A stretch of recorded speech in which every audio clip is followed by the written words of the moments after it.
Good morning everyone. आज का topic है पहरा व्यवस्था। भारत के इतिहास में झारखंड के इतिहास का अपना महत्वपूर्ण स्थान है।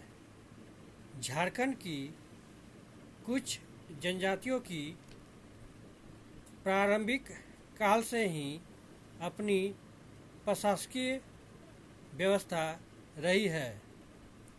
मूलतः इस प्रशासकीय व्यवस्था के तहत पंचायत स्तर पर ही आपसी झगड़ों को सुधारने की परंपरा झारखंड में बहुत पुरानी थी। जैसे जैसे कोलियों के सदस्यों की संख्या बढ़ती गई, वैसे वैसे नए गांव की भी स्थापना होती थी। गांवों में भी अपने पृथक सरना और शासन स्थापित कर लिए। सामाजिक और प्रशासकीय मामलों में ये सभी पुराने गांव एक इकाई के रूप में कार्य करते रहे। आज भी सामाजिक और प्रशासकीय उद्देश्यों से यह सहयोग दिखाई पड़ता है।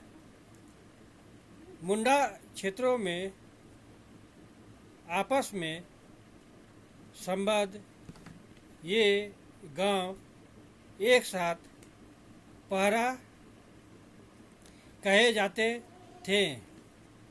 धीरे धीरे पहरा सामाजिक और प्रशासकीय संगठन की इकाई बन गया। अपनी सीमित दृष्टि के कारण जनजातीय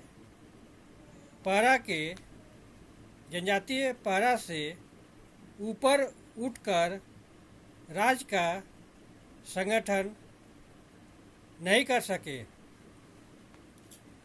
विभिन्न पहराओं को एक साथ मिलाकर राज्य का रूप देने का कार्य नागवंशियों ने किया। उन्होंने पहरा संगठन और अन्य जनजाति संस्थाओं को नष्ट किए बिना ही अपने विशाल राज्य की स्थापना की।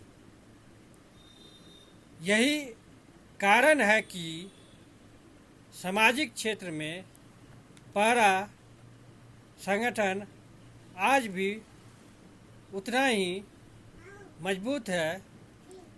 हालांकि प्रशासकीय क्षेत्र में इसके बहुत सारे कार्य सरकार ने अपने जिम्मे ले लिया है।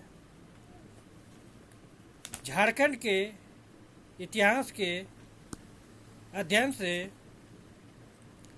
पता चलता है कि पहरा संगठन को नागवंशियों ने एक प्रशासकीय इकाई के रूप में स्वीकार किया।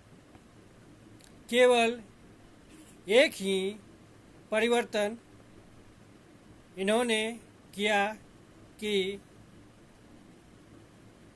पहरा को पट्टी का नाम दिया और मानकियों को जो पहरा के प्रारंभिक राजनीतिक प्रमुख थे, भूयहर का नाम दिया। मुंडा गांव के मूल संस्थापकों के सभी वंशजों को भूयहर कहा जाता है। प्रारंभ में भूयहर के स्थान पर मानकी होता था। जैसे जैसे पहरा के राजनीतिक अधिकारों का ह्रास होता गया, पहरा के राजनीतिक प्रमुख के रूप में मानकी का नाम भी मिटता गया। जो जनजातियाँ दक्षिणी और दक्षिणी पूर्वी भागों की ओर चली गई, वे अपनी परंपराओं से जुटी रही। उनके बीच मानकी नाम आज भी प्रचलित है। भूयहर इलाकों में अर्थात प्रत्येक पहरा में लगभग 1 दर्जन गांव होते थे। इन गांव में रहने वाले भूयहर एक ही किली के होते थे। मानकी पट्टियों में पहरा और पट्टी एक दूसरे के पर्यायवाची नहीं थे, क्योंकि एक ही पहरा में कभी कभी 2-3 पट्टियाँ हुआ करती थी। मानकी पट्टी के निवासी भी एक ही किली के हों, कोई जरूरी नहीं थी। पहरा की कार्यकारिणी तथा न्यायपालिका संबंधी सत्ता पंचायत में निहित था। भूयहरी पहरा में पंचायत एक अस्थायी संस्था थी। इसका एक अस्थायी अध्यक्ष और अन्य अस्थायी पदाधिकारी होते थे, जैसे कुंवर, लाल, ठाकुर, पांडे, कोतवाल, ओदार और सिपाही इत्यादि। अधिकारियों के इन नामों से स्पष्ट है कि ये नाम हिंदू राज्यों और जमींदारियों के अधिकारियों के नाम की नकल थी। दूसरी ओर खुटकट्टी पहरा में पंचायत न तो अस्थायी होती थी और न ही इसके अस्थायी पदाधिकारी होते थे। सरकारी कचहरियों के आ जाने से भूयहरी तथा खुटकुटी पंचायतों में अब केवल विवाह, सामाजिक नियमों, उत्तराधिकार, बंटवारा और गांवों की सीमा संबंधी विवादों का ही निपटारा होता है।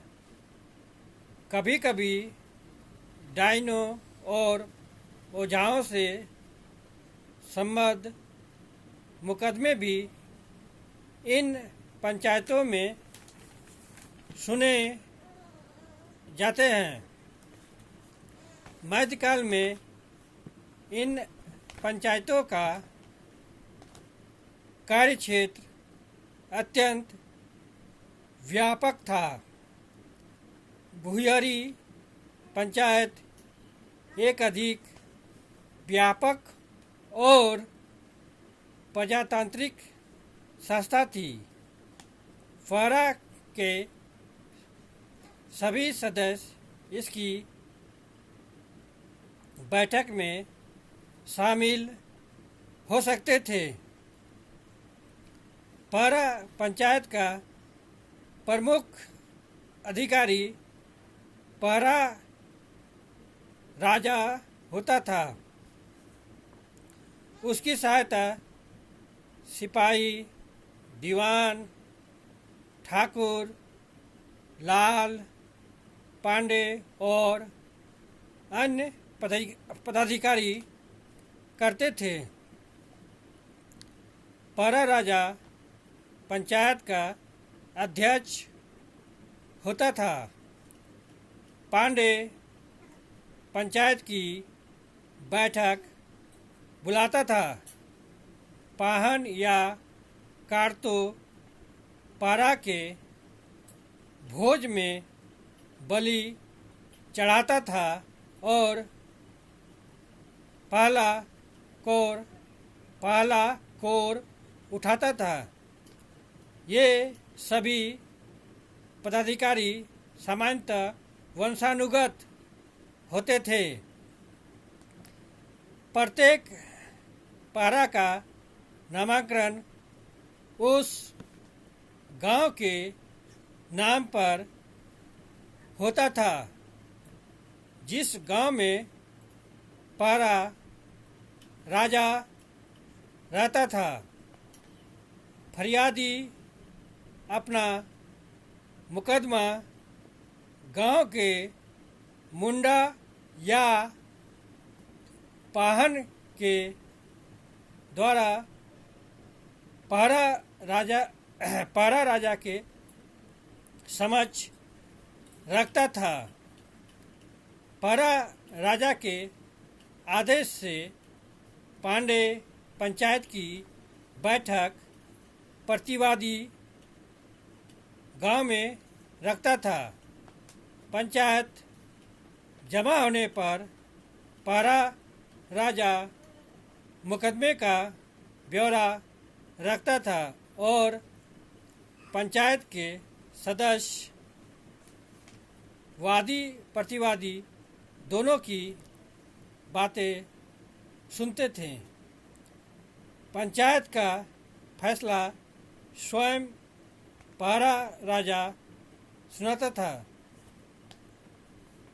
पंचायत द्वारा दिए गए फैसले को नहीं मानने पर संबंधित व्यक्ति के पुत्र और पुत्री के विवाह में विभिन्न तरह की कठिनाइयाँ उत्पन्न हो सकती थी। कुछ मामलों में उसे अपने गांव की जमीन से हाथ भी धोना पड़ सकता था और समाज से बहिष्कृत भी किए जा सकते थे। इस प्रकार उपरोक्त तथ्यों के आलोक में निष्कर्षतः कहा जा सकता है कि झारखंड में विशेषकर मुंडा और उरांव जनजातियों की अपनी सामाजिक और प्रशासकीय संस्था रही है जो प्रारंभिक काल से लेकर वर्तमान समय तक भी जीवित है। सरकारी पंचायतों के आने के बाद भी उनकी अपनी भूयर पाहरा या मानकी मुंडा पाहरा व्यवस्था झारखंड के इतिहास में अपना काफ़ी विशेष स्थान रखता है। इन्हीं शब्दों के साथ मैं अपने टॉपिक को यहीं विराम देता हूँ। अगर आप लोग को इस टॉपिक से संबंधित कोई भी प्रश्न पूछना हो तो आप कमेंट बॉक्स में जाकर अपना सवाल पूछ सकते हैं। Thank you. जय हिंद।